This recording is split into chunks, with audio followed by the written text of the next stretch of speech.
Mazmur 91. Orang yang duduk dalam lindungan yang maha tinggi dan bermalam dalam naungan yang maha kuasa akan berkata kepada Tuhan, tempat perlindunganku dan kubu pertahananku, Allahku yang kupercayai. Sungguh dialah yang akan melepaskan engkau dari jerat penangkap burung, dari penyakit sampar yang busuk. Dengan kepaknya ia akan menudungi engkau, di bawah sayapnya engkau akan berlindung.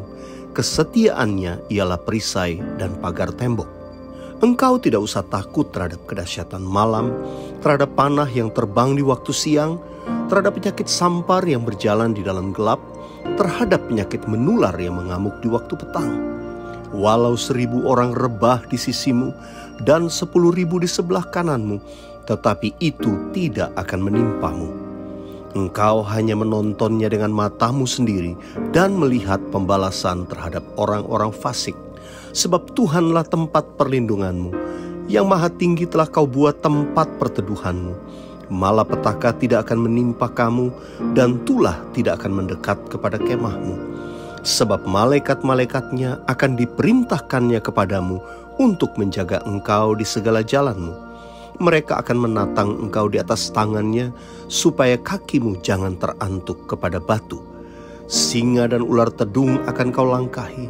Engkau akan menginjak anak singa dan ular naga. Sungguh hatinya melekat kepadaku, maka aku akan meluputkannya. Aku akan membentenginya, sebab ia mengenal namaku. Bila ia berseru kepadaku, aku akan menjawab. Aku akan menyertai dia dalam kesesakan. Aku akan meluputkannya dan memuliakannya. Dengan panjang umur akan kukenyangkan dia, dan akan kuperlihatkan kepadanya keselamatan daripadaku. Shalom jemaat yang kami kasih dalam Tuhan Yesus Kristus. Selamat beribadah kembali dalam ibadah online GBI Outbox CK4. Firman Tuhan hari ini akan dilayani oleh Gembala CK4 kita, Pendeta Insinyur Williar Kauntu, dan akan disertai dengan perjamuan kudus. Biarlah kita semua dengan sungguh-sungguh mengikuti ibadah ini dengan bersama-sama memuji, menyembah Tuhan, dan berdoa serta mendengarkan firman Tuhan. Minggu depan kita masih tetap mengadakan ibadah secara online, dan firman Tuhan akan dilayani oleh Pendeta Leonardo Syamsuri. Mari kita mengajak seluruh keluarga dan teman-teman kita untuk beribadah bersama secara online di YouTube channel Outbox Ministry. Jemaat juga kami himbau untuk bergabung dengan KUL dan mengikuti pertemuan-pertemuan secara online menurut cabang-cabang gereja di mana saudara terlibat agar dapat digembalakan dengan baik selama masa pandemi ini. Saudara yang mau bergabung dengan KUL, silakan menghubungi nomor WhatsApp atau Instagram dan Facebook dari Outbox Ministry yang tertera di layar. Jangan lupa untuk menabur persembahan kita di hadirat Tuhan dalam ibadah hari ini. Saudara dapat menabur di nomor-nomor akaun gereja sesuai cabang gereja di mana saudara digembalakan, atau saudara dapat mencatatnya dari deskripsi di YouTube channel ini. Kami terus mengingatkan jemaat Tuhan untuk selalu mengikuti protokol kesehatan yang dianjurkan oleh pemerintah. Kenakan masker jika keluar rumah, jaga jarak dan hindari kerumunan, serta seringlah mencuci tangan. Sebelum kita memuji dan menyembah Tuhan, mari kita bersama-sama mendeklarasikan Pentakosta ketiga sesuai dengan visi Tuhan bagi gereja kita. Saudara dan saya adalah murid-murid Tuhan Yesus di zaman ini yang akan dipakai Tuhan sebagai pembawa pesan dari Pentakosta ketiga. Pentakosta ketiga adalah pencurahan Roh Kudus yang dahsyat di zaman now, melebihi yang terjadi di Azusa Street. Pentakosta ketiga akan mengakibatkan penuaian jiwa yang terbesar dan yang terakhir sebelum Tuhan Yesus datang kembali. Pentakosta ketiga akan membangkitkan generasi Yeremia, yaitu anak-anak muda yang dipenuhi Roh Kudus, cinta mati-matian kepada Tuhan Yesus, tidak kompromi terhadap dosa, dan akan bergerak untuk memenangkan jiwa. Pentakosta ketiga lahir di Indonesia dan bergerak ke bangsa-bangsa. Gerakan ini dari timur ke barat dan akan kembali ke Yerusalem. Pentakosta ketiga akan memberikan kuasa untuk menyelesaikan amanat agung, dan setelah itu Tuhan Yesus datang kembali. Terpujilah Tuhan, Sebab kasih setianya ditunjukkan kepadaku dengan ajaib pada waktu kesesakan. Sama-sama kita bertepuk tangan memuji menyembah Tuhan.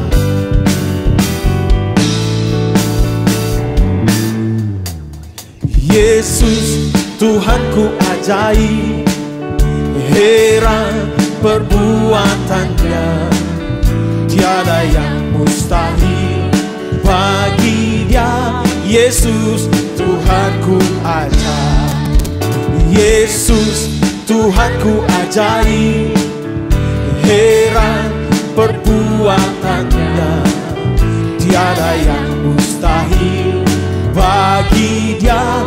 Yesus Tuhanku ajaib. Haleluya, haleluya.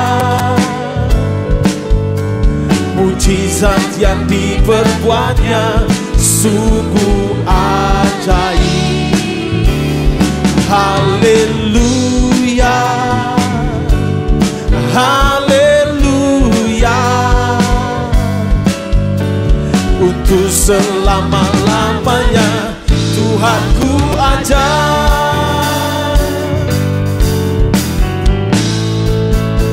Sekali lagi, Yesus, Yesus Tuhanku ajaib, heran perbuatannya, tiada yang mustahil bagi Dia. Yesus Tuhanku ajaib. Haleluya, haleluya. Mujizat yang diperbuatnya sungguh ajaib. Haleluya, haleluya. Untuk selama-lamanya Tuhanku ajaib. Haleluya, haleluya, haleluya. Mujizat yang diperbuatnya sungguh ajaib. Haleluya, haleluya. Untuk selama-lamanya Tuhanku ajaib. Untuk selamanya, untuk selama-lamanya Tuhanku ajaib. Untuk selamanya, untuk selama-lamanya Tuhanku ajaib. Sama-sama. Betapa hebat, betapa kuat, dahsyatnya Allah kita. Dia berjaya atas semua perbuatannya. Betapa hebat, betapa kuat, dahsyatnya Allah kita. Dia ternama Yesus Raja segala raja. Lebih lagi betapa hebat, betapa hebat, betapa kuat, dahsyatnya Allah kita. Dia berjaya atas semua perbuatannya. Betapa hebat, betapa kuat, dahsyatnya Allah kita. Dia ternama Yesus Raja segala raja, Tuhan Allah kita. Sekali lagi, betapa hebat, betapa hebat, betapa kuat, dahsyatnya Allah kita. Dia berjaya atas semua perbuatannya. Betapa hebat, betapa kuat, dahsyatnya Allah kita. Dia ternama Yesus Raja segala raja, Tuhan Allah kita. Tuhan Allah kita. Sekali lagi sama-sama, Tuhan Allah kita. Tuhan Allah kita.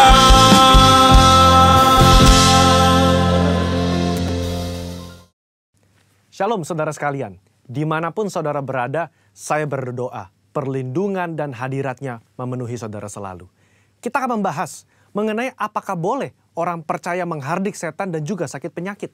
Lalu apakah ada landasan firman dari kebiasaan yang umumnya orang Pentakosta lakukan ini? Sampai hari ini kita masih mempercayai bahwa Allah masih mau melakukan mujizat di tengah-tengah dunia. Baik itu mujizat kesembuhan, kelepasan dari keterikatan, maupun providensia Tuhan di keseharian hidup kita. 1 Korintus 3 ayat 9 jelas berkata bahwa kita adalah kawan sekerja Allah di dunia ini. Dan Yesus mengutus umatnya untuk memberitakan Injil sembari mengusir setan demi namanya dan mendoakan mereka yang sakit. Di tengah dunia yang dipenuhi oleh sakit penyakit dan banyak kelemahan ini, apa yang dapat umat Tuhan lakukan secara rohani bagi keselamatan negeri kita? Kita berdoa dan menghardik sakit penyakit ini agar Allah berpekara dan mengadakan mujizatnya. Khususnya bagi Indonesia yang sedang dilanda COVID-19. Hal ini dilandasi dan dipagari oleh 4 hal. Yang pertama, teladan Yesus yang melakukan mujizat supernatural. Di dalam perjanjian baru, tercatat ada 7 kali Yesus mengusir setan dalam kitab Matius, Markus, dan Lukas. Dan begitu banyak catatan Yesus menyembuhkan mereka yang sakit, baik secara perorangan maupun secara khalayak ramai. Kalau kita adalah kawan sekerja Yesus dan percaya bahwa kita diberi kuasa oleh Roh Kudus untuk mengusir setan dan menyembuhkan sakit penyakit, maka kita pun akan berlaku demikian. Pengetahuan Alkitab kita akan lebih kuat jika disertai oleh pengalaman iman yang sama. Kita membaca bahwa Yesus sering melakukan kesembuhan. Dia memberikan kuasa yang sama kepada para murid.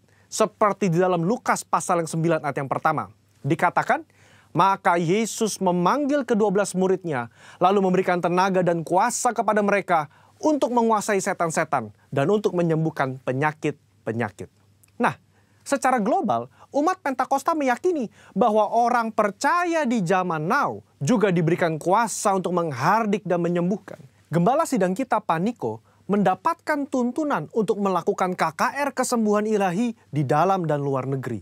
Tercatat sudah ada 318 kali KKR yang dilakukan dari tahun 2006 sampai 2019. Dan juga lewat program TV yang disaksikan oleh jutaan orang yang mengalami hadirat Tuhan.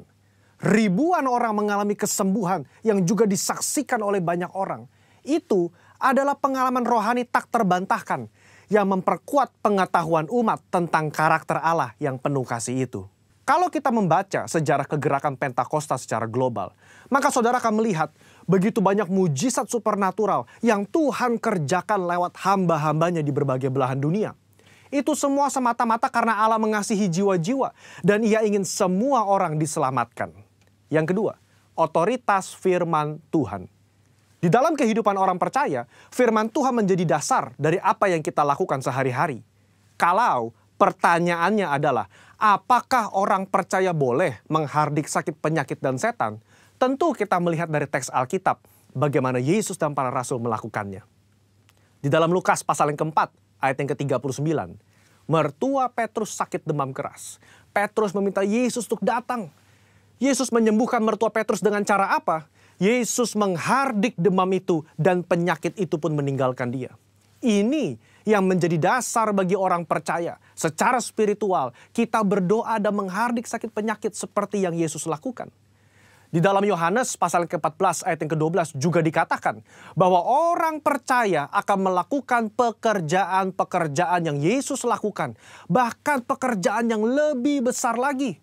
Pekerjaan ini mencakup mujizat-mujizat yang Yesus lakukan.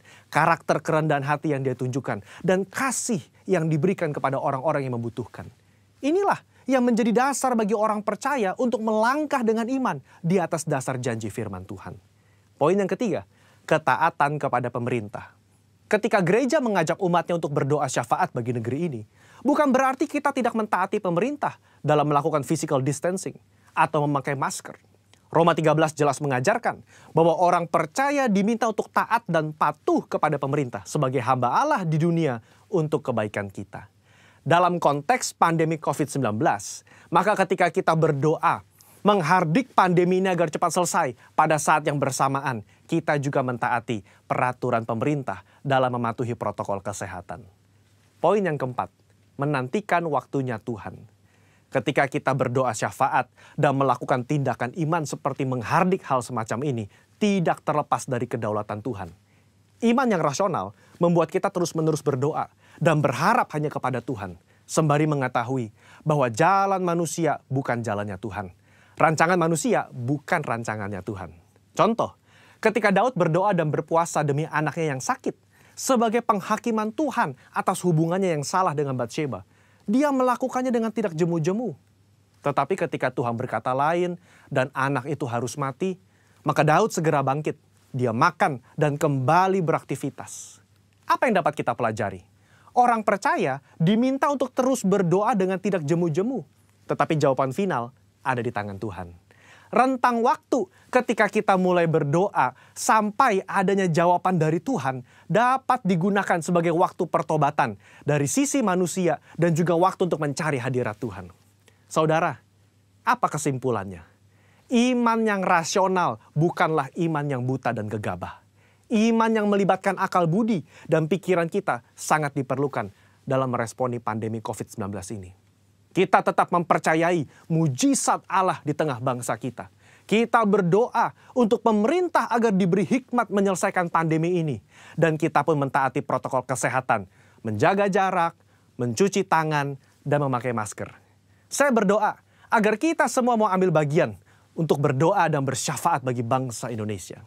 Saudara-saudara, untuk penjelasan lebih lengkapnya dari tim teologi kami, jangan lupa buka link yang ada di atas atau scan barcode yang tersedia. Tuhan Yesus memberkati saudara sekalian. Amin.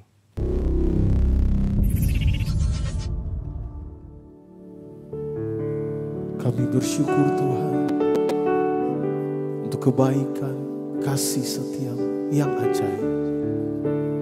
Makasih.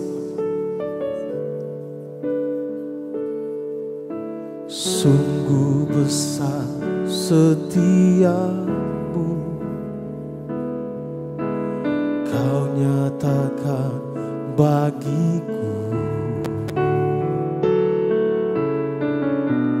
Kau Bapa yang selalu mengerti isi hatiku.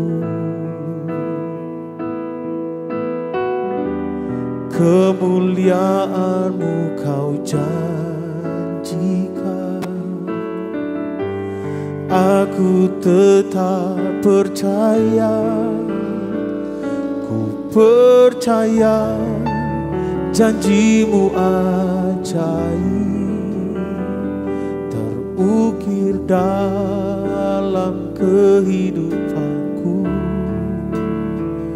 Ku berserah di dalam kekuatan-Mu, ku percaya.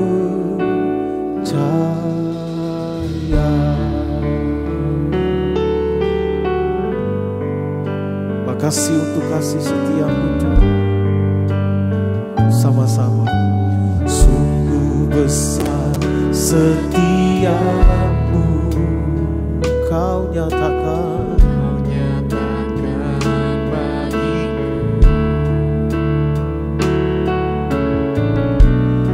Kau Bapa yang selalu mengerti isi hatiku.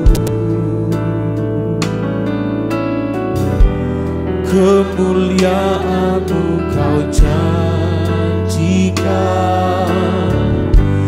aku tetap percaya, ku percaya janji-Mu ajaib terukir dalam kehidupanku. Ku berserah di dalam kekuatan, hanya Kau segalanya bagiku. Ku percaya janji-Mu ajaib terukir dalam kehidupanku. Ku berserah di dalam kekuatan,